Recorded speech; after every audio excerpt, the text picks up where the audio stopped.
Medyo. Mag-unihaw, ari balata na wanta diri sa pinakabago natin nga segment, mga kapuso. Ini ang Wish Granted.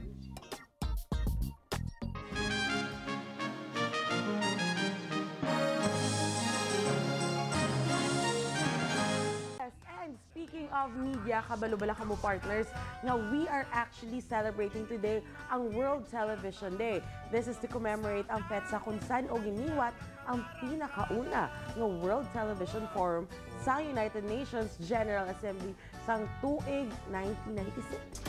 Sinuayhan ang maka-Christmas gift sakon sa 25. Actually, masking subong palang gabaton ako eh. Gani lang taon ta, kay sugiran ta kamo dili lang sa Chismax. Sa iya kaanyag kag pagkatalented sa patag sa hosting, hindi na makatingalahan nga madamo sa nagaidolo sa iya. Kag, numero 1 nga fan, si Glenn Manuel Mongan. Siyam katuig nga bata nga may hydrocephalus. Apang padayon sa giyapon nagakabuhi nga normal apisa sang iya kasablagan. Kag isa ka rason, ang musika puso Kate, nga adlaw-adlaw nagahatag kasanag sa iya aga. Gani sa iya ikasyam nga kaadlawan. Wish ni Glenn nga kuntani iya makita ng iya ginaidolo. Siling gani sang bata. Bisan wala lang kuno siya sang handa basta makita lang ang atong katropa nga si Kate. Managamas akon, ma'am. Lapit na ng birthday ko, December 2. Kaya ugali no, ba ko na siya mo to. Ginano ko, gambalas akon, tanong wish mo. Hambalas akon, ma'am, gusto ko tani makita ang crush ko. Every time madalo dos ang tanan balang ko na ko sino crush siya kay permi sa galate. Taga-late yung dan gambag na sa akon, ma'am, sorry, late ako kay naglantaw sa crush ko, si Kate. Pamaagi sa maestra ni Glenn nga si Ma'am Erna. Napalabot kay Kate ang wish ang aton bida. Kag sang December 2, iya nakita ng amon sorpresa.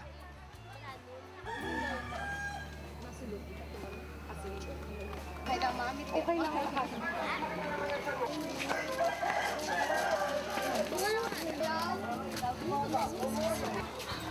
Hi, good morning. Hi, Glenn. Happy birthday. Glenn, no, may birthday cake for you. Glenn, oh, receive ka? Glenn lang. Wala ata ito. Ako sa sulod, ma'am. Lakat na masunod na. Dali.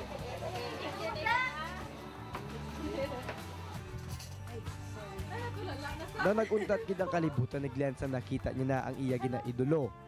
Kag bangod gani speechless, gimpabati niya lang kay kapuso Kate ang iya gusto hambalon paagi sa ambahanon. Alam mo lang tani ang akon nga nabatyagan, piliun mo ba ayhan ang pagpalangga ko. Kung balaan mo lang tani, ikaw lang ang palanggaon ko. Hasta gid sa katapusan, tani imo mabatyagan. Mayo gid nga lang kita o gid sa Kabay pa nga ang imo nga health nga mag-okay ikaw kag hindi ka gin makasubuan kag dapat permi ka mag-school, hindi ka mag-absent sa school, okay?